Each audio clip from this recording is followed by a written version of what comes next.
out of the bell.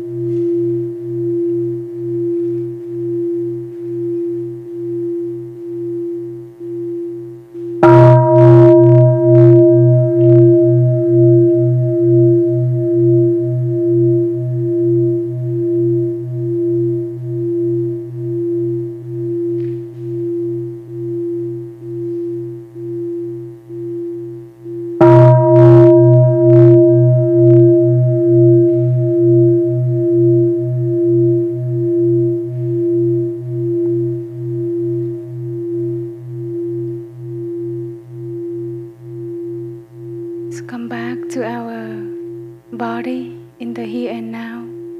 Relax our shoulder. Sit beautifully with your back upright but relaxed. Breathing in, I befriend with my in-breath. Breathing out, I befriend with my out-breath. In-breath, out-breath.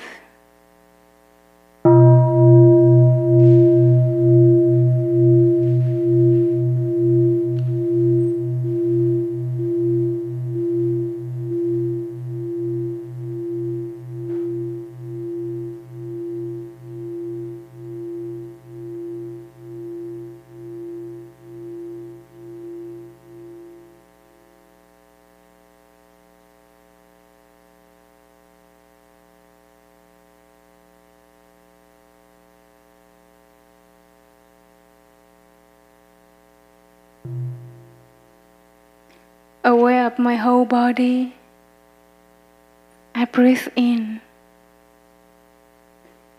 relaxing my whole body, I breathe out. Aware of body, relaxing body.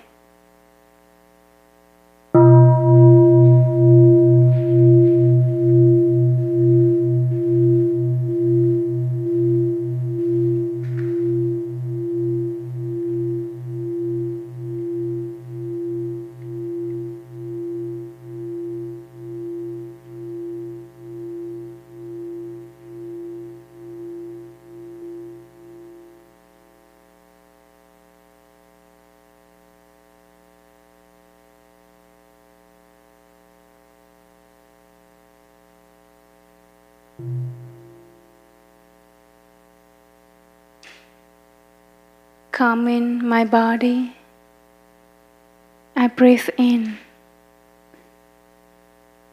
carrying from my body, I breathe out, calming body, caring for body.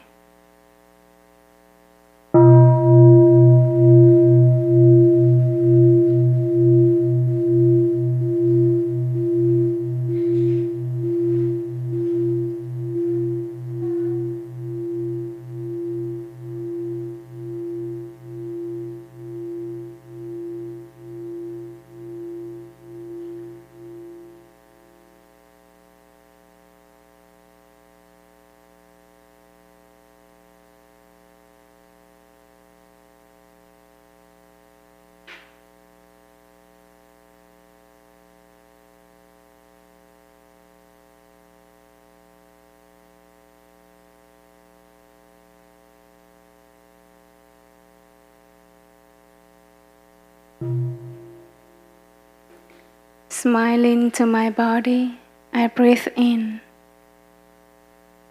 releasing all the tensions in my body, I breathe out. Smiling to body, releasing tensions.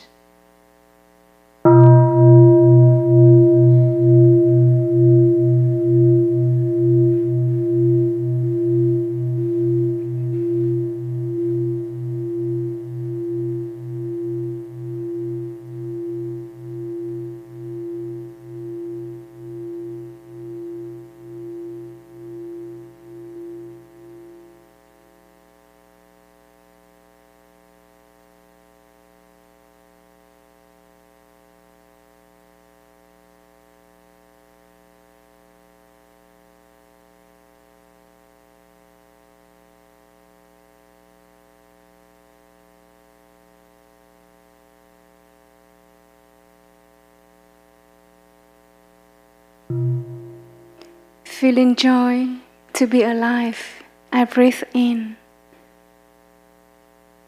Feeling happy to be alive, I breathe out. Feeling joy, feeling happy.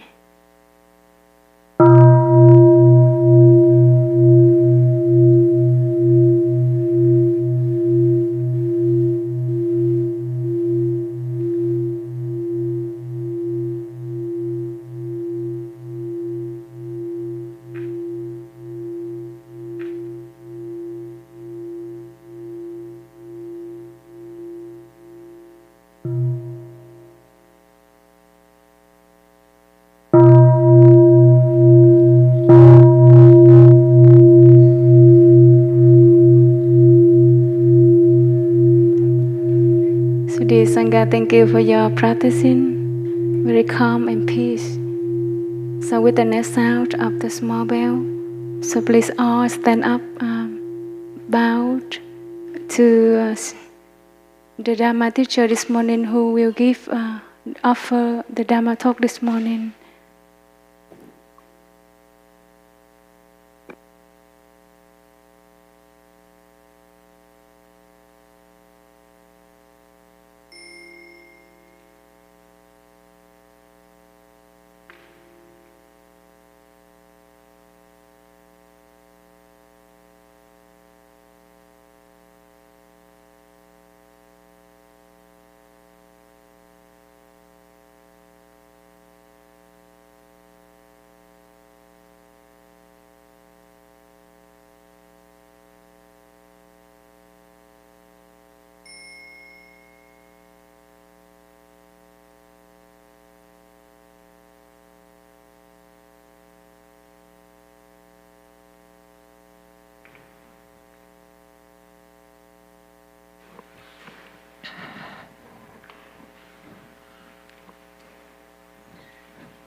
Good morning, dear beloved Thai, dear beloved community.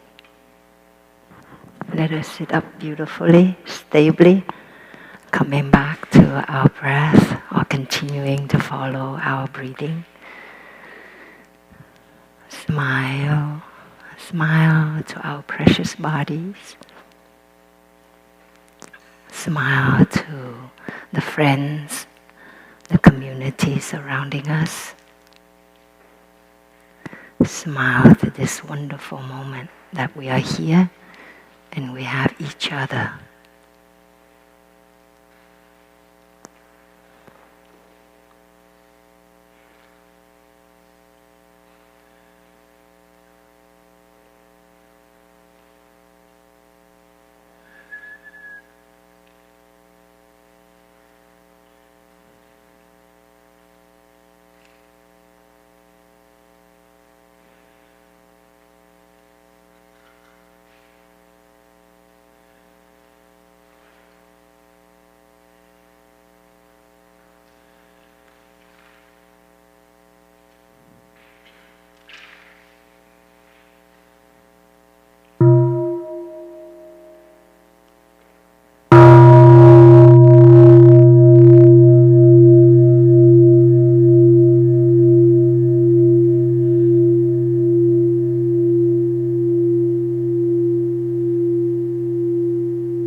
Dear beloved Thai, dear beloved community,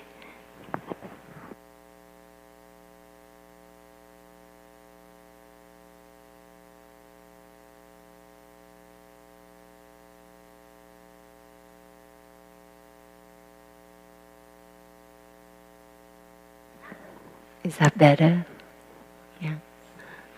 I know you're here and I'm very happy. Thank you for making the time to come to Deer Park on a Sunday. You could have been to many other places, right? But you chose to be here, so that already speaks a lot about you. Either it's our desperation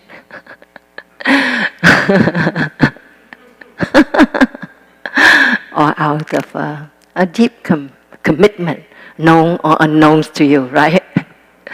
that brought you here. So today I would like to share with you a poem. This is from the Dhammapada. Dhammapada is a collection of the teachings of the Buddha, and they are all in verses. There's the Chinese collection, the Chinese version, and then also the Pali version. So in the Chinese collection, there are 39 chapters. So this particular stanza verse came from one of those chapters. And that chapter is about nirvana. And Thai has been teaching us, we've been listening to Thai's talks on the different discourses taught by the Buddha. And they used the Chinese translations, and then he translated into English, Vietnamese, and French. And we've been listening to these sutras, discourses, the past few months, and it's been very, very inspiring. So I saw this particular verse, and they are complete in themselves. So this particular one, it has 4 lines, and all the verses really also have 4 lines in the Dhammapada, but 4 lines only are complete in themselves. And the teaching is so deep, I'm afraid that I will not be able to expound on them adequately during this next hour. But I'll do my best. And in Vietnamese, there's a joke. We said that sư Tây nói tiếng nhỏ, means like Western monastics using Chinese characters or talking about Chinese, which means we don't know much. So on the board are those 4 lines. And the first line is said, vô bệnh tối lợi, vô bệnh tối lợi, which means that no illness is the greatest benefit. No illness is the greatest benefit. So these 4 lines talk about what's the greatest. And when I was reading this and preparing for this offering, I thought about the MAGA movement, make American great again. And so I smiled and I thought, let's see what the Buddha taught, how the Buddha thought about what's great and what's greater and what's greatest, right? It's from the perspective of a Buddha. What's great? So the first thing the Buddha said, no illness is the greatest benefit. Now, if we, in terms of business, we talked about, net income, the bottom line, we never think of being free from illness is the greatest benefit, right? Benefits for us who come in terms of, like financial means, the capital, the fame, the reputation, those kind of benefits. most of us here, thankfully, are young enough and healthy enough. Do I ever think that is the greatest benefit that we are enjoying? I think many of us take our health for granted. Our teacher, Thầy Zen Master Thích Nhất Hạnh, talked about appreciating the non-toothache state.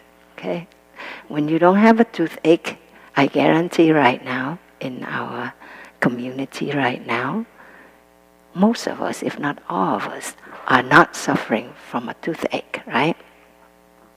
Are we enjoying our non-toothache state? Are we enjoying the fact that our heart is still beating, regularly? And not too fast, not too slow. Are we enjoying all the conditions that we have, the non-toothache state? Or are we taking all of them for granted? Because the moment we have a toothache, that's painful, very uncomfortable, and we can just lose our mind over it. So, no illness is the greatest benefit. That is something actually we already have, that we don't have to chase after. It's there for us. We only need to be aware and awake to recognize that, to benefit from it, to enjoy it. Talking about benefit, in Vietnamese, the word is lợi. Lợi has two meanings. Lợi means benefit, but it also means the gum.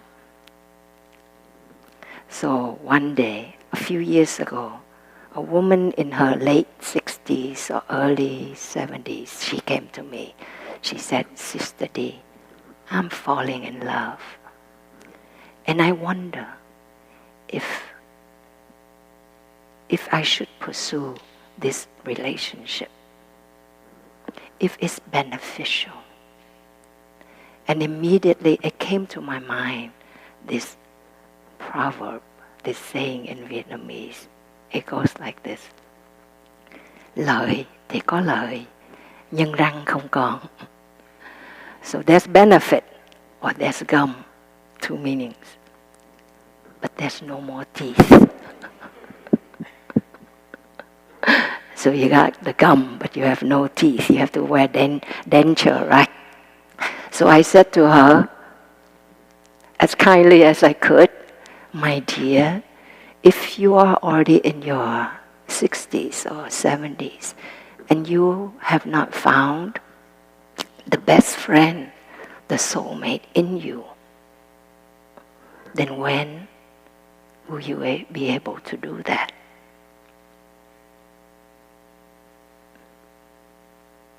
Because in Vietnamese, the word soulmate, tri kỷ, literally, it means tri, one, that to remember, to know, to take care of, to master. That's tri, T-R-I. And kỷ, K-Y, with a question mark over the Y, kỷ, literally it means oneself. So tri kỷ is one who remembers oneself, one who gets to know herself, himself, themselves, one who takes care of themselves and master their own thoughts, feelings, the turbulence, the trauma, the confusion, the chaos within and around us. That is a soulmate. And on Friday, which was only 2 days ago, a group of 5th graders, 10 and 11 years old, they came with their teacher and 5 parents. And I shared with them about being a soulmate. I said to them, "Do you know that there are people in their 40s, 50s, 60s, 70s, even in their 80s, they are still looking for a soulmate. Who do you think a soulmate is?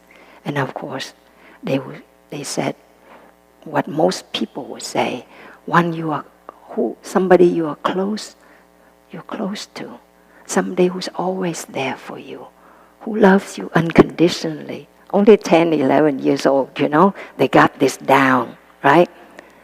And then I explained to them the word tri-kỷ, what it means. And they were so open-minded, open-hearted. They really listened. Then later, I asked them, then when you suffer a lot,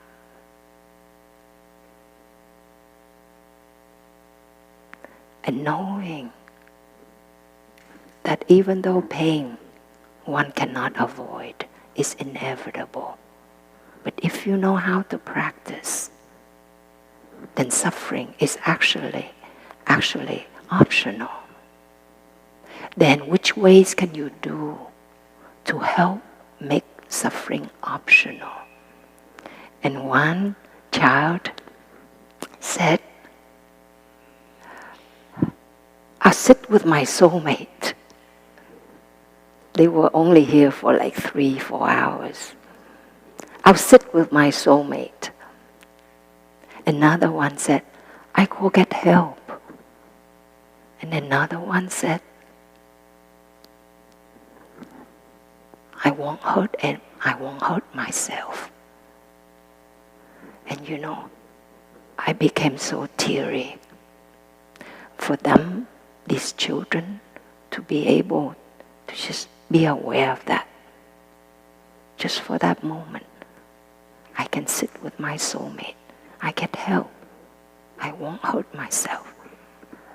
I didn't know that when I was 10, 11 years old. I didn't know that when I was a teenager. I didn't know that when I was a young adult. I didn't know. So I actually didn't sit with my soulmate. Try to find somebody to comfort me, to express love and appreciation. I didn't look for help. And I certainly hurt myself a lot. I show them, you see above my eyebrows, right in the middle, as a child, I suffer a lot from a lot of abuse. And I used this coin that had the star shape, very sharp edges, and I scrubbed my forehead, just scrubbed it. And it bled. And it became a scar. And 40-something years later, the scar is still there. It's very light, mostly unnoticeable, but you can still see it and definitely feel the scar. I know there are young people who practice self-cutting, who do many things, who seek pornography. A child said, this was a few years ago, since he was 7 years old, he discovered pornography. And our curiosity in the beginning, but as time passed by, he became addicted to it. So when he talked to me, he was only 15. But he said, Sister D, I suffer. It makes me feel weak. I'm not normal. I cannot look at a girl and think good thoughts. So, no illness here. Of course, the body of a nature to grow old, it ages every single moment. Cells die, slough off, new cells are regenerated. Our body is of a nature to be sick, to grow old, and to die. Not one day, but right here and right now, every single moment. That is inevitable. But how can we cultivate no illness, first and foremost, to appreciate and cherish the non-toothache state, but also to take good care of ourselves and not to inflict more illness, sadness, and pain on our own body and mind, mindlessly, unnecessarily. That is, it starts from us, from our own childhood. Those children, they came from a privileged background. It's a school called Waldorf School, so most of them are very privileged. I'm sure they enjoy a lot of material luxury at home, comfort, and yet they were here for only a few hours, and by the time we were saying goodbye to them, one child cried out, "Oh no, we have to leave." Another one said, "When can we come back?" And another one said, "Can we start all over again?" There was something here, nothing luxurious. And yet, they felt it in their whole being, that they didn't want to leave. They had lunch with the sisters. Sisters made a feast. And one sister even said, "We are cooking for future presidents." So I told them, I said, we are going to have a feast because sisters are cooking for you. You are our future presidents, prime ministers, poets, teachers, parents, great beings. If you only know to be your own soulmate, to not hurt yourself, but to take care of yourself, to love and embrace yourself, you'll be able to love and embrace, to be a soulmate to others. You will be able to bring so much to this world in your humble ways. Surely you will contribute so much. And so this no illness doesn't mean that it's like, far-fetched wishing that I'm free of all illnesses, because many of us actually are very healthy, and yet we don't appreciate that. We take it for granted. We actually want to harm ourselves. So this no illness here is to appreciate what we have, take good care of it, to cherish it. And to me, from my own experience, actually, to have an illness is also a wonderful opportunity to practice with. I know people who enjoy good health all their lives. They only get sick when they are a little older, or when they're older. I see many people are not able to handle it, because we may be so used to being like healthy, active, productive. We identify ourselves with our productivity, with our titles and honors, right? So when you are sick, oh my gosh, it's very humbling. Sometimes you can't even get to the bathroom. Sometimes you can't get there fast enough. One of my sisters said when she went to the doctor, she felt like she was like a piece of dough. They kind of turned her over, had to remove her clothing. And she said, I just closed my eyes and breathed, and I felt like a piece of dough. It's very, very humbling. It doesn't matter if you are a doctor or whatever. You're very humbled by it. And many people cannot handle it. We feel worthless. So actually to be young and to get sick and to know the practice, it helps us to know where our value rests.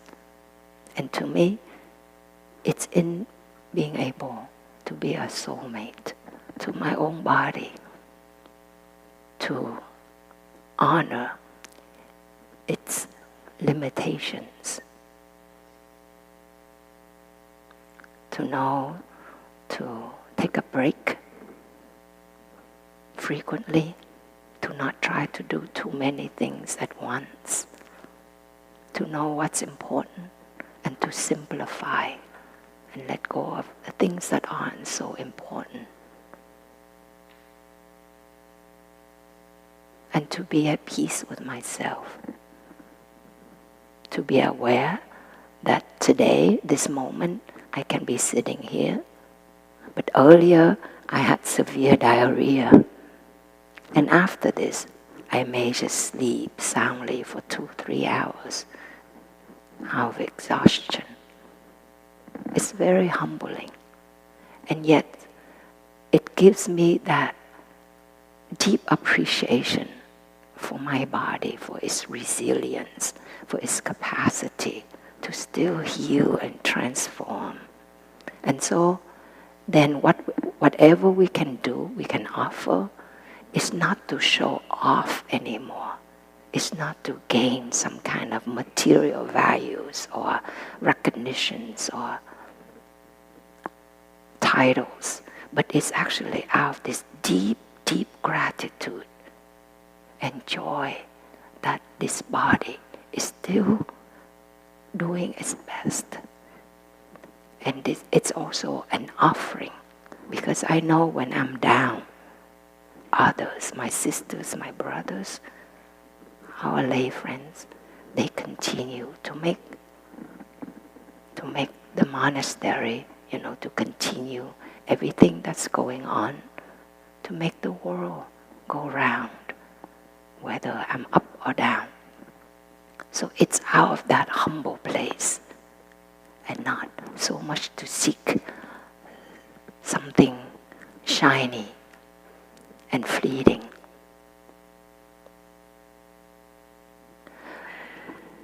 Let us enjoy one sound of the bell. In our tradition, we talked a lot about mindful breathing. Or when you go home, you may not have this bell, but you can download an app, mindfulness bell, that you can put on your computer. It can sound every 15 minutes or 30 minutes, or you can use the rings of your phone or the rings of other people's phone, and just take a moment to come back. Come back to the in-breath as it is, the out-breath as it is, and just simply smile or say to yourself, "Hello, my dear. I know you're still there, and I'm so grateful. I love you." Practice saying that to yourself, to your body, to your inner child. I'm here for you. I love you. Help me to take good care of you, to take better care of you.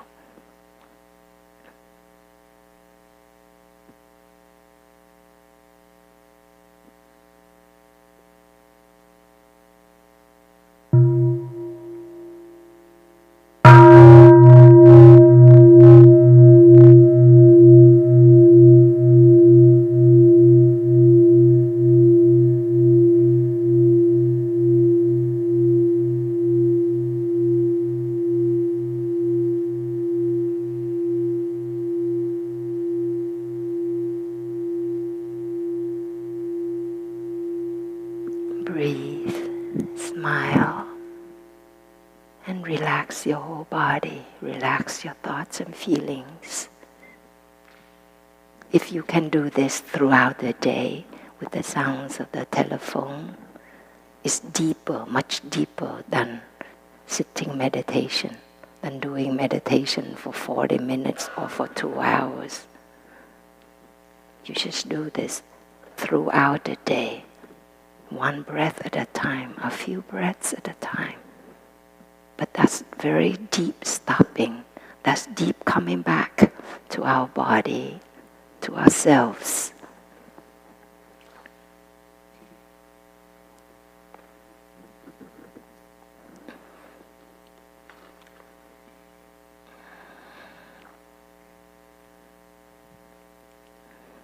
The second line is tri túc tối phú.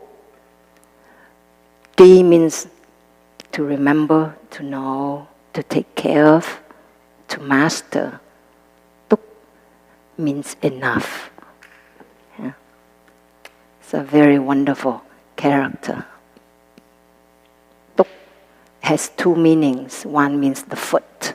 Another meaning, it means enough. And I love to share this with the young people too. I said, check this out. This is a mouth, right? Or it stands for the head. On top of the body, one arm, two legs. Can you see it?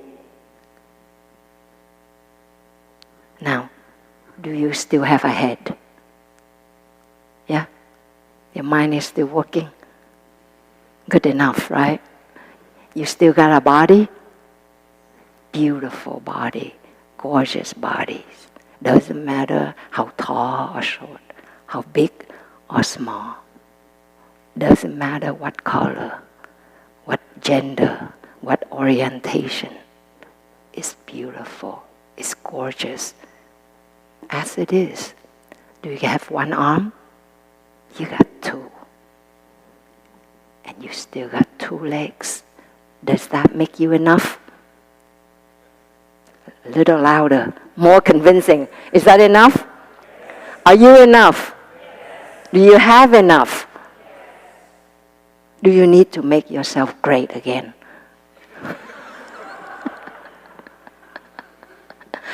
Actually, all we need to do is to be aware that we are enough. So, then, it's not to make ourselves, what is the word? To be too content and then you don't, complacent. It doesn't mean to be complacent. But actually, when you feel that you are enough, you have enough, then you operate on this ground of enoughness, of adequacy. Versus when you feel you don't have enough, you're not enough, you operate on this ground of insufficiency, of like lacking, you're not good enough. So it doesn't matter how striving you are, you still feel it's never good enough. You still beat yourself down, just like a boxer, punching the opponent. You keep punching the opponent, the fall down, the get up, the fall down, the get up, but at some point they were not able to get up anymore. Well, that's what we do to ourselves. We punch ourselves. You are so stupid. You can't do anything. You're not going to be able to do that. That is punching ourselves. That is from the ground of not having enough, not being enough. And sadly, many of us operate on that level. As children, young people, as adults, we can be very successful and yet we feel so inadequate. So to know that you have enough, that you are enough, that is the greatest wealth. Isn't that amazing? Isn't that awesome? Full means wealth. That is your greatest wealth. So if you want to make yourself great again, make sure you know you're enough. As you are. Tri túc tối phú. And it's very simple. And in the spirit of interbeing. Have you ever seen this bean? It's a yin-yang bean. The half white has the black dot, and the half black has a white dot. This is a model somebody made for me. I actually have some yin-yang beans here, actual ones. I can offer them to you at the end. in the white there is the black, and in the black there is the white. This is because that is. That is because this is. This is not because that is not. So in a society where it is so divisive, so toxic, we try to exclude one another. But everything about us, about our body, about our life, about nature, everything teaches us about interbeing. That we are in each other. I am because you are. My birthday was on the day that the children came on Friday, and they sang me a happy birthday, a very special one. I had never heard it before. And at the end they sang, Sister D, may you live long and happy. And tears streamed down, and I said to them, I live long and happy in you.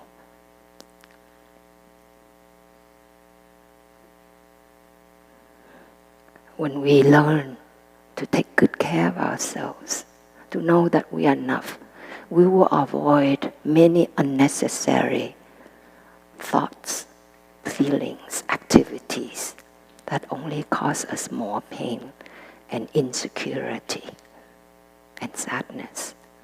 So that is a way to take care of our good health, physical health, and mental health.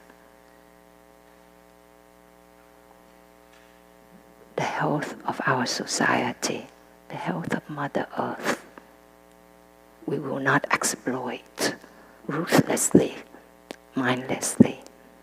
We learn to say, that's enough. I talk to children about electronics. And I asked how many of you spend more than 1 hour on your... I asked if they had iPhones. Amazingly enough, 21 children, but only about 4 of them raised their hands that they actually had their iPhones. And I said, how many of you spend more than 1 hour, 2 hours on the phone? Only 2, 3 of them, those that have their phones.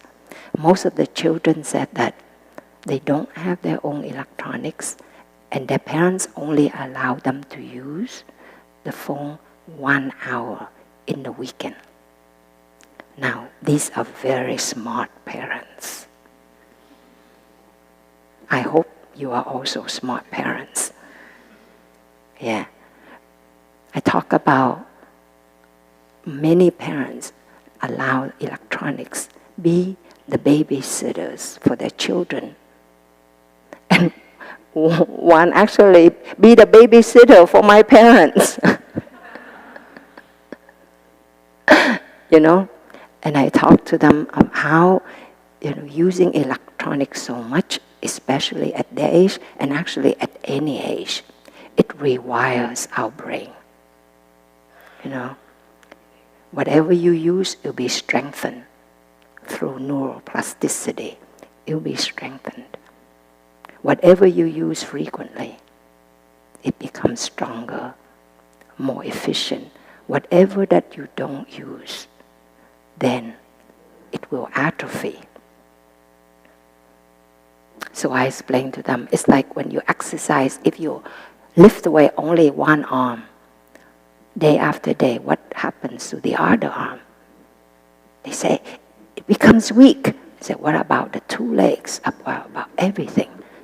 And then one said, they call that brain rot. Wow, amazing. They were very aware. Yeah, brain rot. Say, yeah, call it by its true name, right? Well, many of us do let our brain rot quite a bit. So, to know that it's actually the greatest health, the greatest benefit, is to protect our body and mind. I feel very blessed living in a community when we have, activities throughout the day. we go to listen to a Dharma talk, or to do sitting meditation, to eat in silence, to listen to a teaching, or to even to a meeting. All these activities give us a chance to walk mindfully in walking meditation, or just to sit and breathe and open our minds and hearts to receive the Dharma like this. You know, I have elder sisters who are elderly.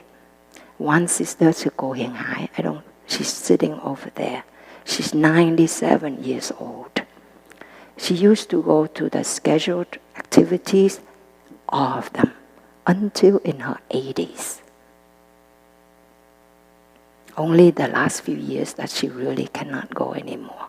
But she still shows up for Dharma talks. And you know what? In the morning when we go for sitting meditation, at 5:30 when I leave the nunnery, she's already up. And she sits at her own altar, in front of the altar in her own room, and she starts chanting. That's very important.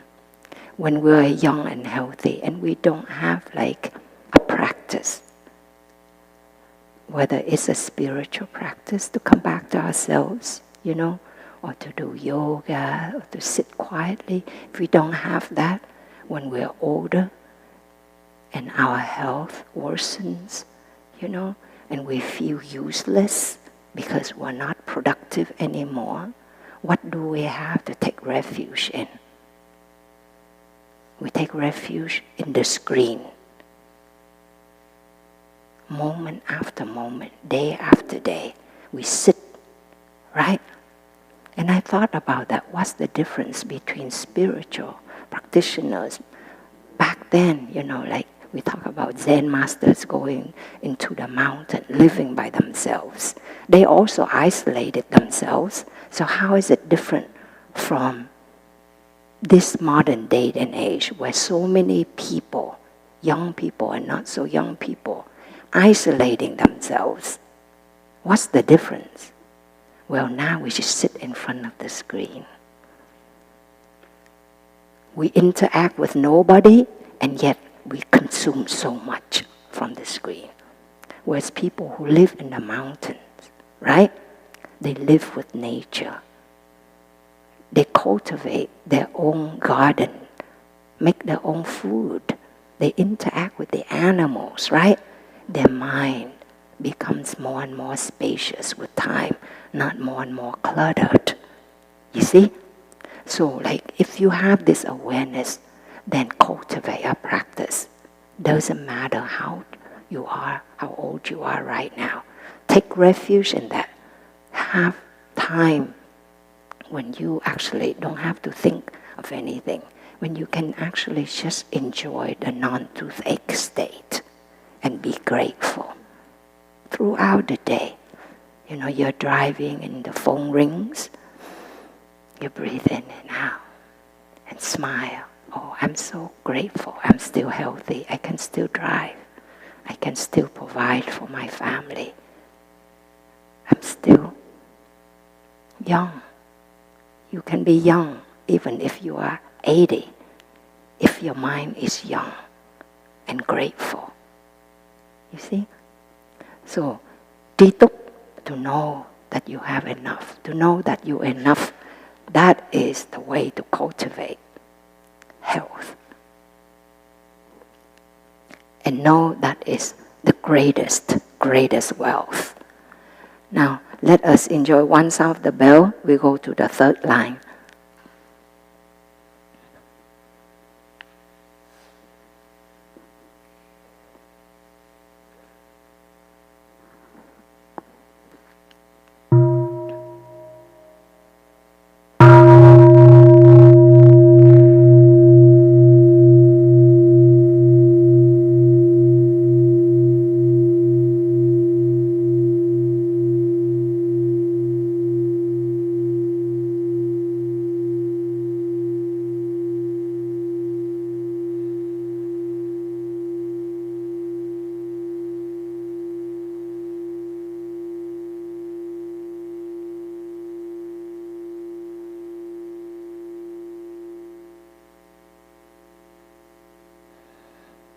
Would you turn the clock, Sam? Let me look at it. Thank you.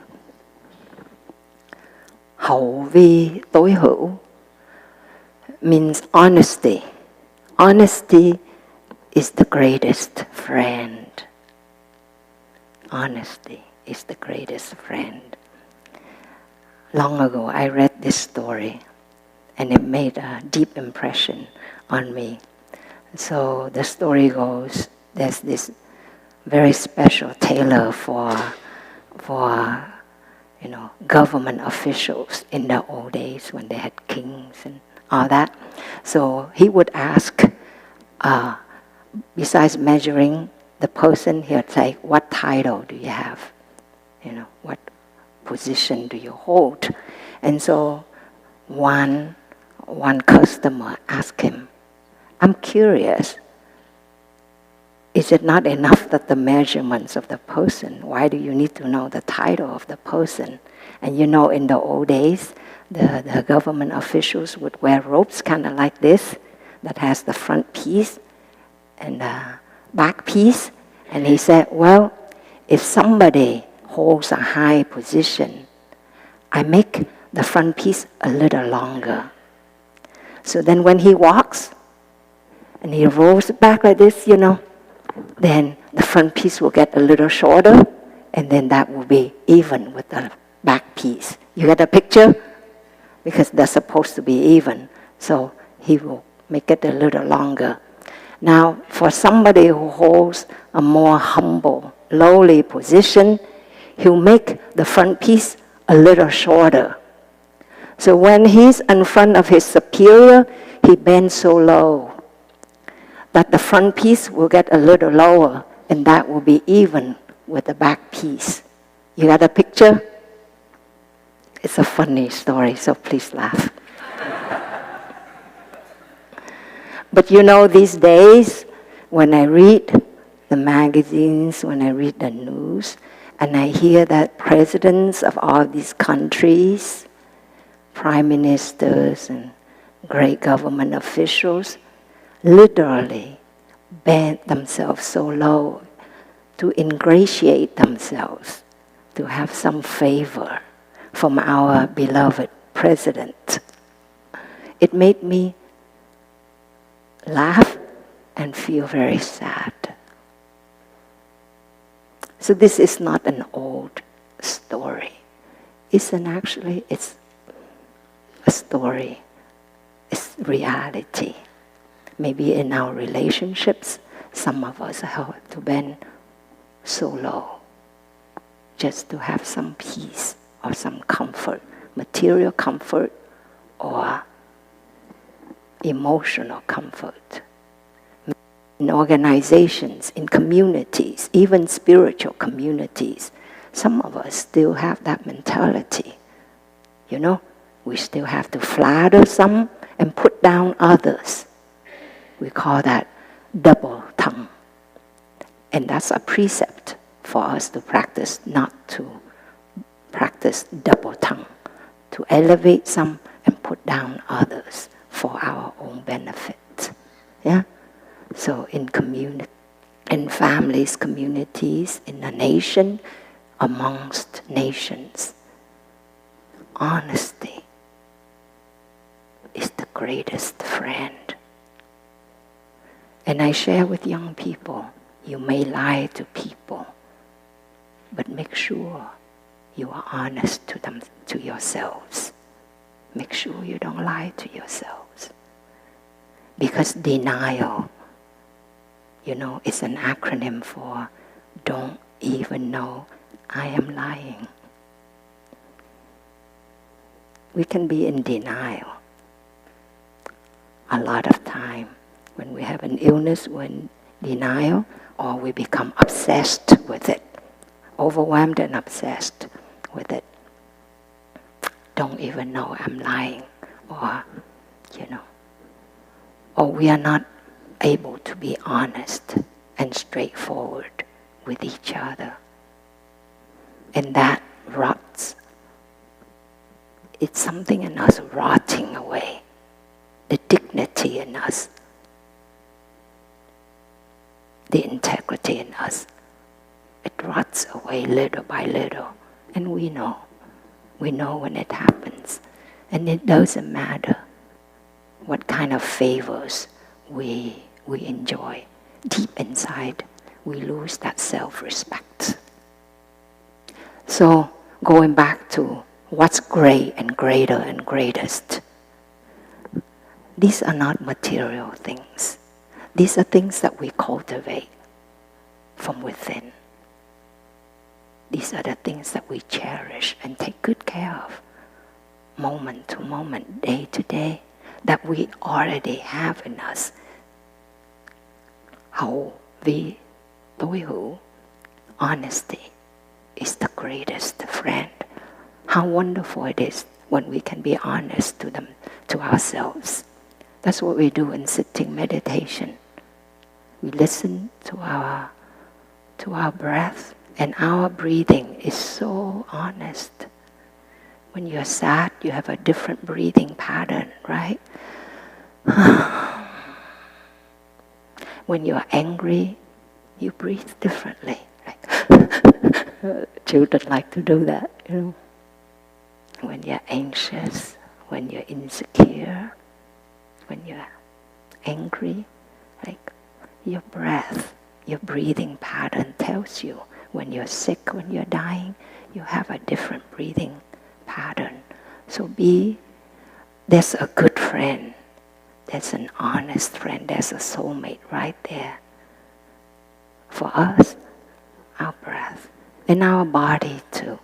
You may say, oh, I'm fine, but you know your whole body is like this. All tense up, right?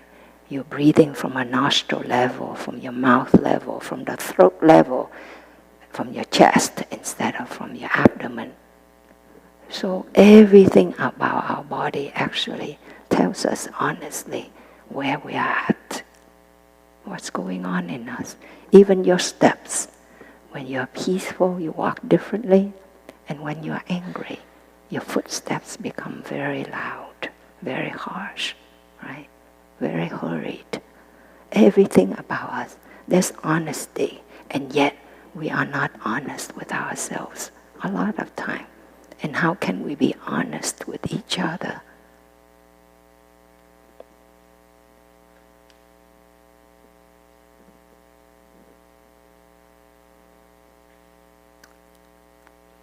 The last line, Nê Hoàng Tối Khoái, Nirvana is the greatest happiness. Nirvana sounds like a very big word. A group of us followed Thầy to Southeast Asia. I think it was in, not Singapore, the country next to it.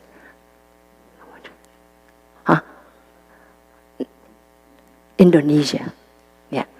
We went to Indonesia and we were on a bus, a big bus with all of us monastics and our teacher, and we passed by this funeral home with a very big sign, Nirvana.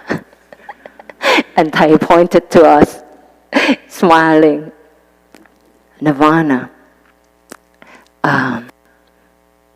was a word that existed even before the Buddha achieved enlightenment and used the term nirvana. And it described, when you burn wood and it becomes very hot coal, that if you touch, you get burned. But if you leave it overnight, the next day, where it becomes like cool ashes, and you put your hands in it, it's like this state of coolness, non-harming, no pain. That's nirvana. Nirvana, literally it means coolness. Coolness in the mind of competition, of greater, greatest, lesser, less. I'm better, you're less. That is a state of burning. The most recent issue in Time magazine, any of you read it? The cover is red, and it said, "Enough." That inspired me to give the title, "Enough," to this talk. And it had an image of Charlie Kirk. He was giving a talk and people surrounding him. And moments after that, he was shot. And when I first read the news, I looked at, his picture, I looked at him, and I just became so quiet. This young man, full of life, just within seconds, his life was taken away. Will that soothe the tensions? Will that do anything to bring peace, to bring reconciliation to our people, to our nation? And then a couple of days later, they capture the assailant, only 22 years old. Charlie was 31. But the assailant who shot him was only 22. And they're going to try him for the death penalty. What will that do? How will that solve all the conflicts and the turmoil in the US and all around the world? 2 lives taken away, only to foster more hatred, more anger, more division and discord, more extremes. So, Ne Huang here, Nirvana here, is the coolness of notions, of views, of extreme views. I ask myself, what do they really know? These 2 young men, one 22, one 31. What do they really know about life, really?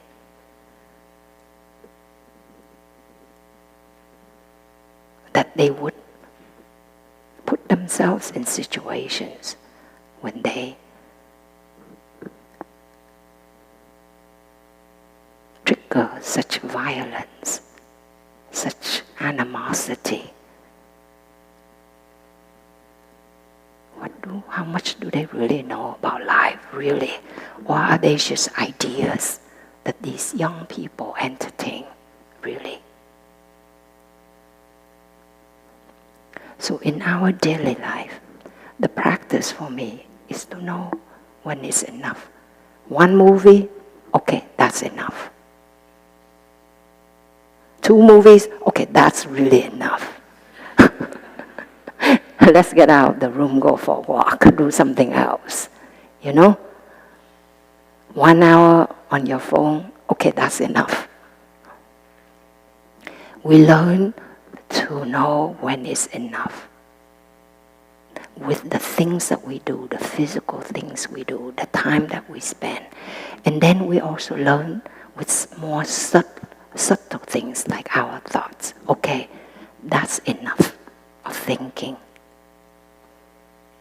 That's enough hatred. Our likes, our dislikes. We can get very extreme, very extreme. Our loves, our hates, it can be so extreme. But that's when it brings us such fear, deep fear, hatred, and division from within and without. That's what happens when we allow ourselves day after day to be fed and to feed ourselves with such extreme thoughts and feelings. So to be able to say, that's enough, my dear. Okay, let's breathe, let's go for a walk. Let's allow more space, more spacious thoughts, more interbeing, like that being, the interbeing, right? This is because that is. This is not because that is not. That's interbeing. When we are able to do that, we will have more equanimity in our thoughts and feelings. You know, I've learned that when we are young, we entertain very extreme thoughts. I guess hormonally that triggers that, but also just through our environment and especially our culture. We entertain that. But the more extreme we allow ourselves to be when we're young, as we grow older, those thoughts and feelings become even more extreme. Because again, through neuroplasticity, through rehearsing, whatever you rehearse the most, it will become strong with time. So I see people, if you see like an old people who's very cantankerous, grouchy, complaining, like difficult to be with, well, that person most likely has watered that over the years. But when you're young and you're beautiful and you're successful, people will put up with you, right? But when you're old and you become worse, your children may not want to be around you, or your partners, or your grandchildren, or anybody, you see? But we do become more and more extreme. That is why in our practice, we actually learn to become more mild, more easygoing. We learn to shed more easily. Instead of bringing more in, we learn to shed. It's just like a house, you can fill it up with furniture, with nice things, right? But you can also make space by removing things. Like when you carve, you use a block of stone or wood, or even when it's a big rock and you make a cave. You make space, So we have to ask ourselves, we make space by bringing things more in or by removing things? Physical things and then thoughts that are extreme. Hate versus love, like versus dislike, Aversion versus attachment. And actually, they are both extremes, but they are totally connected. Today you are attached to a person, a few years down the road, you have aversion towards the person. So actually they are very much feeding one another that way. So just 4 lines. We can already learn a lot and practice a lot, right? No illness is the greatest benefit. Please make sure you make time in your daily life to just check in with your body. Check in, with where you are, what you have right now.